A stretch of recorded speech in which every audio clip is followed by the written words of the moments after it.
I'm sure a few of you remember. I don't know if you know the history of the little engine that could. That phrase, I think I can, if you go to Wikipedia and just type it in, I think I can, you get a really interesting story about that phrase. I'm sure it probably appears in many places, but the first place we can document it was in 1902 in some Swedish journal. The words appeared, but it was in April 8th, 1906, that in the New York Tribune a story appeared called The Story of the Engine That Thought It Could, and guess what? It was part of a sermon by Reverend Charles Wing. And that story has been told many different ways and in many different mediums down through the years.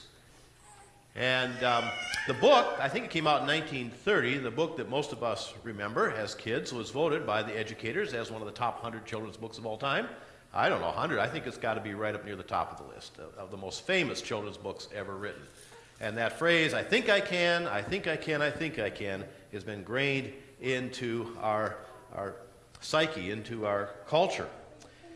Well, I've kind of done a twist on that in the sermon today. It's not I think I can, because in all the versions, at the end of the story, as he's coming over the mountain going down, the little engine says, I thought I could. I thought I could. Burl Ives in a song, and this, you go into that Wikipedia story, and this has been in songs, it's been in on TV commercials, Little Engine That Could. It's a Beavis and Butthead episode had it. I mean, it's been drugged through the mud in some ways. But Burl Ives changed the words. He said, I knew I could. I knew I could. So I changed the words. I guess you can do that. And it's, yes, I can. Yes, I can. Same thought, but it's yes, I can, or yes, we can. In this day and age, I think many of us have a general sense of powerlessness. We just, things are out of our control. And we have no power to change anything. Look at the last election. It was very negative, certainly. But I think a lot of us felt like it didn't really matter who we elected. We're all told that our vote counts. But when you look at the end and realize that there are I don't know how many tens of millions of people that voted, how much does our vote really count? And after that, we ask the question, and what difference did it make? We send people off to Washington, D.C., and we know nothing's going to change. That's kind of our attitude. You know, nothing's really going to change. And there's nothing we can do about it. I'd sure like to sit down with my senators or my representatives and tell them what I feel, but you can't even get into their office.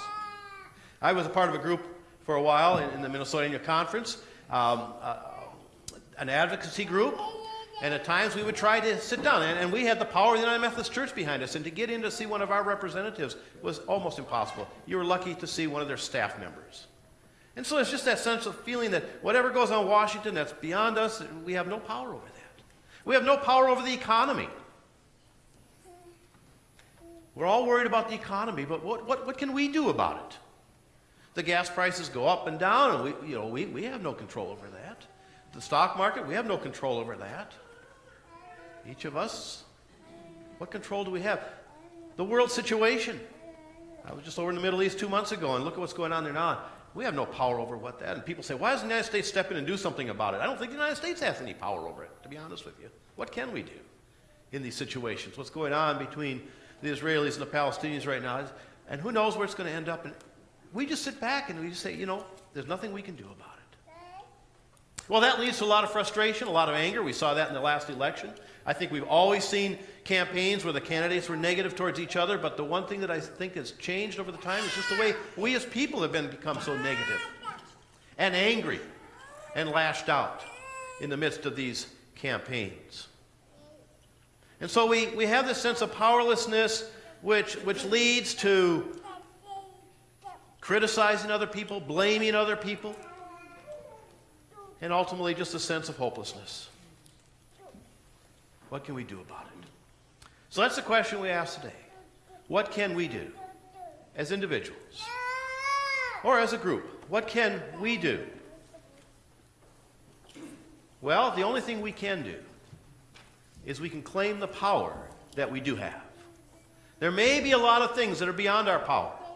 What happens in Washington, what happens on Wall Street, what happens in the Middle East, it's all beyond our power. But what can we claim? What power do we have? Well, in the scripture reading today that Helen read for us, we have what to me has been one of the most meaningful scriptures in my life, and I think it has for many of you as well. It's the 4th chapter of Philippians, the 13th verse. I can do all things through him who strengthens me. I can do all things through Jesus Christ who strengthens me. Now let's look at that one word at a time. I, or we, us. Not them in Washington, not them on Wall Street, or wherever they might be. I, we, can do.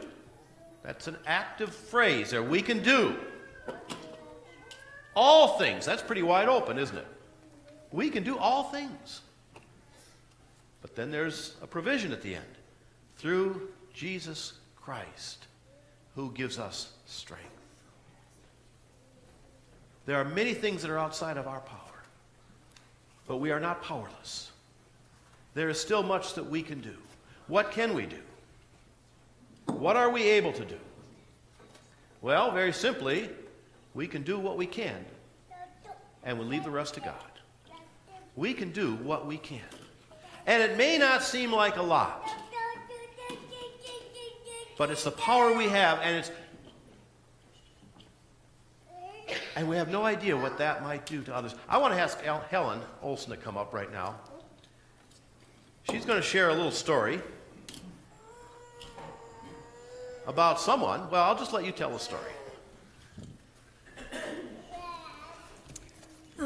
As many of you know, I grew up in this community. I was a shy farm girl. But after 35 some years, retirement brought us back to Paynesville. I attended Sunday school here. I attended Vacation Bible School here. This is my home church. I was confirmed here.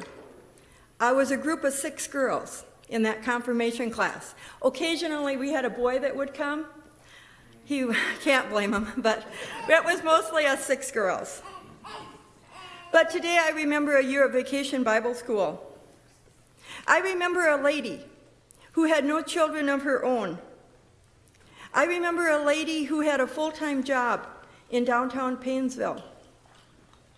But she took a week of her vacation time to teach Vacation Bible School. Now, this was a full week of Vacation Bible School, Monday through Friday, 9 to 3. I think we took a brown bag lunch back then, those days. I'm sure I never properly thanked her for the impact that she had made on my life. Why would she spend a whole week of her vacation with kids when she had no children of her own? Looking back, I know that she was looking toward the future, and today we too are making a decision for the future. Yes, we can share the dream. God's work will go on. So you too can make an impact today for future generations. Thank you. Thank you, Helen. I'm sure that woman didn't think she had a whole lot of power. Or maybe she didn't think she made a great deal of difference in her community. But for some reason, willing to take that week of vacation. We probably all know people like that. I know people in my growing up years, Sunday school teachers, Vacation Bible School teachers have put up with an awful lot, pastors, other church members, people that had an influence on me. They didn't do a lot, according to maybe what the world would consider a lot. But they did what they could. They shared Christ, and they made a difference. We may feel that we don't have a lot of power in this world today, but trust me, we do. We have the greatest power in the world, Jesus Christ. And as each of us takes a step forward in faith and does what we can do to build God's kingdom in this world, whether it's to teach a week of Vacation Bible School or to just take a meal to a neighbor or whatever it might be, we make a difference. And together, we can make a tremendous impact upon our community, and upon our world. That is the power that God gives to us. And we don't have to worry about what they do in Washington. We don't have to worry about what happens on Wall Street. What we have to do is our part, right here, where God has placed us. And I know many of you are doing that right now. You're helping out at the food shop. You're working in the schools. You're volunteering time to make our schools a better place. You're volunteering at the hospital. You're doing things in your neighborhood that no one else ever hears about. You're doing what you can. And that's the most important thing. Because that's all God expects of us. To do what we can and leave the rest to God. Now, today, you knew it was going to come around to this. This is Commitment Sunday. And for the last several weeks, we've been talking about the U-Zone. That's one of the things that we have done as a church. And who could have imagined 10 years ago, if I had said 10 years ago, in 10 years, we're going to own a house over by the high school. We're going to be running this ministry that has a budget of $30,000, $40,000 a year. We're going to be reaching hundreds of kids in our community on a daily basis. We're going to be reaching out to these kids. We probably would have shook our heads and said, there's no way we could do that. But step by step, we've gone out in faith, and we've done it. And we've established a ministry. It's part of our church. That's reaching out, not on Sunday mornings, but every other day of the week, Monday, Tuesday, every day the school's open, we're out there. Reaching out to kids, ministering to them, being there for them. And we want that ministry to continue as we move into the future, and that's why we've established the U-Zone Endowment Fund, so that there'll be monies into the future. Out of this endowment fund, we'll use the interest each year to supplement the budget. And we pray that, as we mentioned with Jeff earlier, that this endowment's going to grow. This isn't the end of it. When we're done here, we're going to let the community know what we've done, and maybe there'll be more coming in, and the years to come, as people think about us, and maybe we get put in wills, we get other donations, that endowment will grow, and there'll be even more money there to sustain this ministry as a sign to our community that we're committed. We've been there for 5 years already. We plan on being there for 50, for 100 years. And so we're asking people, and many of you have already made a commitment. Some of you, people from outside the church, by the way, have made commitments. We've been out in the community asking people, and some very generous gifts have been given from people outside our church, because people in our community have seen